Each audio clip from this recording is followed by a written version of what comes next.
மாண்புமிகு எதிர்க்கட்சி கொறடா அவர்கள். மாண்புமிகு பேரவை துணைத் தலைவர்களே, நீங்கள் இசைவை தெரிந்து அங்காங்கு அவருடைய கருத்தை கேட்பது என்பது வேறு. அது பாயிண்ட் ஆஃப் ஆர்டர் இருக்கலாம், பாயிண்ட் ஆஃப் கிளாரிஃபிகேஷன் இருக்கலாம். ஏற்கனவே அவர் அந்த கனிம வளத்தினுடைய அமைச்சராக இருந்தவர். அவர் பேசுகிற பொழுது முந்தைய ஆட்சி என்கிற அவர் குறிப்பிடுகிற போது அதுக்கு பதில் சொல்ல வேண்டிய கடமை அவருக்கு இருக்கிறது. எனவே நீங்கள் அனுமதி தான் கேட்குறாங்க, வேறு ஒரு நிமிஷம் அனுமதிச்சிருந்தா பிரச்சனையே கிடையாது. ஆனால் அவர் ரகுபதியை நீங்கள் அனுமதிங்க. இப்போ அவருக்கு அனுமதி கொடுத்துட்டா பிரச்சனையே கிடையாது. மாண்புமிகு உறுப்பினர் முன்னாள் அமைச்சர் ரகுபதி அவர்கள். மாண்புமிகு பேரவைத் தலைவர் அவர்களே, ட்ரோன் சர்வேயை முத கொண்டு வந்து துல்லியமாக அளக்க வேண்டும் என்று கொண்டு வந்தது நாங்கள் தான். எங்கேயும் எந்த தவறும் நடந்துவிடக்கூடாது என்று. ஆனால் எங்களுடைய கனிம வளத்துறையினுடைய உதவி இயக்குநர்கள் அளவு செய்து அளவீட்டை வருவாய்த்துறையிடம் ஒப்படைப்பார்கள். வருவாய்த்துறையினர் அதற்கான என்ன தண்டனை, என்ன அதனுடைய மதிப்பு என்பதை கண்டறிந்து 2 மடங்கு, 5 மடங்கு, 8 மடங்கு, 12 மடங்கு, 20 மடங்கு என்று அதற்காக தண்டனை அதற்கான ஃபைன் போட்டு கோப்புகளை அனுப்புவார்கள். ஏற்றுக்கொள்பவர்கள் பணம் கட்டுவார்கள், மற்றவர்கள் மேல்முறையீடு செய்வார்கள். மேல்முறையீட்டிலே அதிலே சரியான அளவுதான் இருக்கிறது என்று அந்த துறையினுடைய செயலாளரோ இயக்குநரோ கண்டறிந்தால் அந்த பணம் அங்கே உரிய பணம் மட்டும் வசூல் பண்ணப்படும். இது உயர்நீதிமன்றம் உச்ச நீதிமன்றம் வந்து சென்று வந்திருக்கிற பிரச்சனை. அதிலே நீங்கள் குறிப்பிட்ட அளவு ஒன் டைம் தான் வாங்கணும் அப்படிங்கிற அளவுக்கு தீர்ப்புகள் வந்திருக்கின்றன. எனவே இந்த அடிப்படையிலே நடந்திருக்கிறது. ஆனால் அந்த காலகட்டம் என்னுடைய காலகட்டம் இல்லை என்றாலும் நான் பதில் சொல்ல வேண்டிய பொறுப்பு இருக்கிறது. இன்னொன்றையும் சொல்லிவிடுகிறேன். அரசாங்கத்தில் நம்ம பட்டா குவாரி வச்சிருக்கிறோம், அரசாங்க குவாரி வச்சிருக்கோம். அரசாங்க குவாரியை ஏல விடுறோம், ஏல விடுறதுக்கு ராயல்ட்டியை வசூல் பண்ணிடுறோம். ஆனால் பட்டா குவாரிக்கு அவங்களுக்கு லீஸ் அமௌண்ட் வசூல் பண்ணுறோம். இது ரெண்டுக்கும் உண்டான வித்தியாசத்தையும் அமைச்சர் எடுத்து பார்க்கணும்.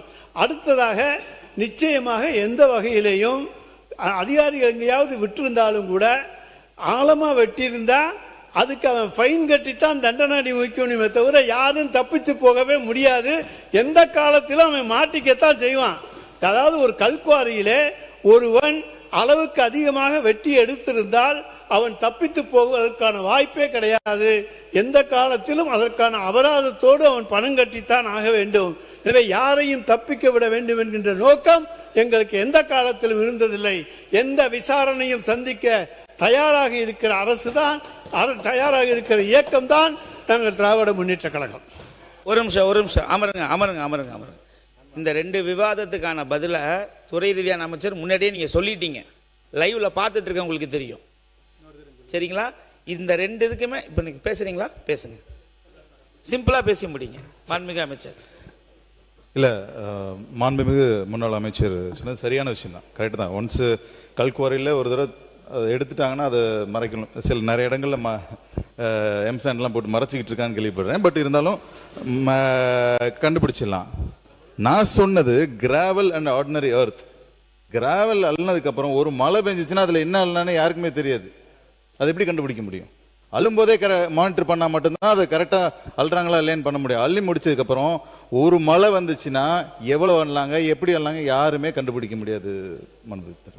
இந்த பிரச்சனை இதோட விடுங்க. மாண்புமிகு உறுப்பினர் வெற்றிவேல், திரு சா வெற்றிவேல்.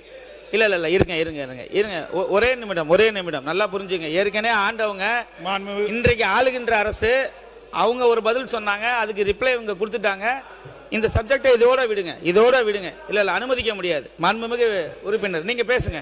மாண்புமிகு பேரவை துணைத் தலைவர் அவர்களே, எளிமையால் உயர்ந்தவர், உழைப்பால் வளர்ந்தவர், தடைகளை தாண்டி தமிழகத்தை வழிநடத்தியவர். உறுப்பினருக்கு தாழ்மையா கேட்டுக்கிறேன், இடையூறு பண்ணாதீங்க. நீங்க அமருங்க. உங்களுக்கு கிளாரிபிகேஷன் இருந்துச்சுன்னா இருங்க. நீங்க கிளாரிபிகேஷன் இருந்துச்சுன்னா இருங்க. துறை ரீதியான அமைச்சர் அதுக்கான பதில் அவருக்கு கொடுத்துட்டாரு. இருங்க. இங்க பாரு, நான் பேசுறது உங்களுக்கு புரியுதா? நீங்க பேசுறது உங்க காதலே விழுதா என்னன்னு தெரியல. பேசிட்டே இருக்கீங்க. நான் என்ன சொல்றேன்னா, அவரு அதுக்கான நீங்க எழுப்பின ஒரு ஐயப்பாடுக்கு அவர் ஒரு விடை கொடுத்தார். இவர் என்ன சொன்னாரு, துறை ரீதியான அமைச்சர் என்ன சொன்னாரு, மாலை வரைக்கும் வெயிட் பண்ணுங்க, என்னோட பதில் வரையில் எல்லாத்துக்கும் பதில் இருக்குன்னு சொல்லியிருக்காங்க. இருங்க இது பொதுக்கூட்டம் கிடையாது. தயவு செய்து அடுத்த உறுப்பினர் உங்க நேரத்தையும் நீங்க எக்ஸ்ட்ரா எடுத்துக்கிட்டு, சரிங்களா, அடுத்த உறுப்பினர் பேசுறதையும் நீங்க எடுத்து போயிட்டு இடையூறு பண்ணாதீங்க. என்னோட அதிகாரத்துக்கு உட்பட்டது, நீங்க அமருங்க, உங்களுக்கு வாய்ப்பு கிடையாது. நீங்க வெற்றிவேல் நீங்க பேசுங்க. மாண்புமிகு பேரவை துணைத் தலைவர் அவர்களே, எளிமையால் உயர்ந்தவர், உழைப்பால் வளர்ந்தவர், தடைகளை தாண்டி தமிழகத்தை வழிநடத்தியவர், விவசாயிகளின் வலியை உணர்ந்தவர், தொழிலாளியின் உழைப்பை மதித்தவர், ஏழை எளிய மக்களின் தேவைகளை அறிந்தவர், தமிழகத்தின் வளர்ச்சிக்காக அயராது உழைத்தவர், குடிமராமத்து நாயகர், ஏழை எளிய சாமானிய மாணவ மாணவர்களுக்கு மருத்துவ கனவை நிறைவேற்றும் பொருட்டு ஒரே ஆண்டில் 11 மருத்துவக் கல்லூரிகள் கொண்டு வந்து 7.5% உள்ஒதுக்கீடு பெற்று தந்த சரித்திர நாயகன் எங்கள் மாண்புமிகு முன்னாள் முதல்வர், கழக பொதுச் செயலாளர் மாண்புமிகு அண்ணன் எடப்பாடியார் அவர்கள். என்னை சட்டமன்ற தொகுதி வேட்பாளராக அறிவித்து என் வெற்றிக்காக கடும் வெயிலிலும் வந்து எனக்காக தேர்தல் பிரச்சாரம் செய்து என்னை 2வது முறையாக வெற்றி பெற செய்த மாண்புமிகு கழக பொதுச் செயலாளர் முன்னாள் முதல்வர் அண்ணன் எடப்பாடியார் அவர்களை வணங்குகிறேன். பேச வாய்ப்பளித்த மாண்புமிகு பேரவை துணைத் தலைவர் அவர்களுக்கும், மாண்புமிகு அமைச்சர் பெருமக்களுக்கும், மாண்புமிகு அனைத்து சட்டமன்ற உறுப்பினர்களுக்கும் அனைவருக்கும் என் வணக்கத்தை தெரிவித்துக் கொள்கிறேன். மாண்புமிகு பேரவைத் தலைவர் அவர்களே, இரட்டை இலை சின்னத்தில் வாக்களித்து என்னை வெற்றி பெற செய்த சங்ககிரி சட்டமன்ற தொகுதி வாக்காளர் பெருமக்களுக்கு என் மனமார்ந்த நன்றியை தெரிவித்துக் கொள்கிறேன். இரவு பகல் பாராமல் உழைத்த அனைத்து நிலை கழக பொறுப்பாளர்களுக்கும், கூட்டணி கட்சி தலைவர்களுக்கும், பொறுப்பாளர்களுக்கும், தொண்டர்களுக்கும் என் மனமார்ந்த நன்றியினை தெரிவித்துக் கொள்கிறேன்.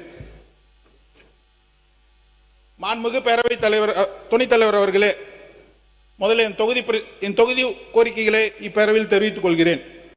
மாண்புமிகு முன்னாள் முதல்வர் மற்றும் எங்கள் கழக பொதுச் செயலாளர் அன்னார் அவர்கள் தமிழக விவசாய நலன் கருதி சுமார் 565 கோடி ரூபாய் மதிப்பீட்டில் காவிரி உபரி நீர் திட்டம், ஒரு அற்புதமான திட்டத்தை, 100 ஏரிகளை நிரப்பும் திட்டம் எங்களது அதிமுக ஆட்சியில் கொண்டு வரப்பட்டது. இத்திட்டத்தின் மூலம் விவசாயிகள் செழிப்படுவதுடன் குடிநீர் பிரச்சனையும் தீர்த்து வைத்தார். ஆனால் இத்திட்டம் இப்போது பாதியிலே ஒரு 60% வேலை தான் முடிஞ்சிருக்கு. இன்னொரு 40% வேலையை நிறுத்தி வச்சிருக்காங்க போன ஆட்சியில். தயவுசெய்து இந்த ஆட்சியை நான் கேட்டுக்கொள்வதெல்லாம், இது ஒரு அற்புதமான திட்டம். எங்கள் முதலமைச்சர், அதுவும் என் சங்ககிரி சட்டமன்ற தொகுதிக்கு இது ஒரு அற்புதமான திட்டம்.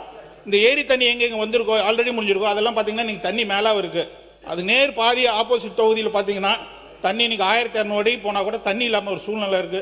தயவுசெய்து கூர்ந்து நீர்வளத்துறை அமைச்சர் அண்ணா இங்கே தான் இருக்காங்க, இப்போ வந்திருக்காங்க. இந்த 100 ஏரி திட்டங்கண்ணா, காவிரி உபரி நீர் திட்டத்தை வந்து நீங்கள் தயவுசெய்து நிறைவேற்றி கொடுக்கணும்னு என் தொகுதி மக்கள் சார்பாக உங்களை கேட்டுக்கிறேன். அதே மாதிரி இபி மினிஸ்டர் அண்ணா அவர்களுக்கு பார்த்தீங்கன்னா தட்கால் ஸ்கீம்ல வந்து நிறைய பேர் பணம் கட்டியிருக்காங்க. இபிக்கு விவசாயிங்க தட்கால் ஸ்கீம்ல போன வருஷம் பணம் கட்டியிருக்காங்க. கிட்டத்தட்ட அவங்க கடனை வாங்கி கட்டியிருக்காங்க. கிட்டத்தட்ட இப்போ 10 மாதம் ஆச்சு. இந்த இபி டிபார்ட்மெண்ட்லேருந்து இந்த தட்கால் முறையில் கட்டின விவசாயிகளுக்கு உடனடியாக மின் இணைப்பு கொடுக்க தயவுசெய்து தாழ்மையாக உங்கள் மூலியமாக கேட்டுக்கொள்கிறேன். அடுத்தது பார்த்தீங்கன்னா எங்கள் தொகுதி மக்கள்கிட்ட இப்போ ரீசன்ட் ப்ராப்ளம் வந்து எல்லாருமே கரண்ட் பில் சேர்த்து கட்ட வேண்டிய சூழ்நிலை இருக்கு. நிறைய இஷ்யூ இருக்கு. கரண்ட் பில் சரி லேட்டாக கட்டலான்னு பார்த்தீங்கன்னா ஃபியூஸ் கேரியர் எடுத்துடுறாங்க இபியில். தயவுசெய்து இந்த மின்சாரத்துறை அமைச்சர் கவனிங்களா. சங்ககிரி தொகுதியில் எல்லாருமே உங்களுக்குமே அதே தான் நிலைமை இருக்குன்னு நினைக்கிறேன். ஆகையால் தயவுசெய்து மின்சாரத்துறை அமைச்சர் அதை கவனத்துக்கு எடுத்து சென்று அதை செய்து தருமாறு கேட்டுக்கொள்கிறேன்.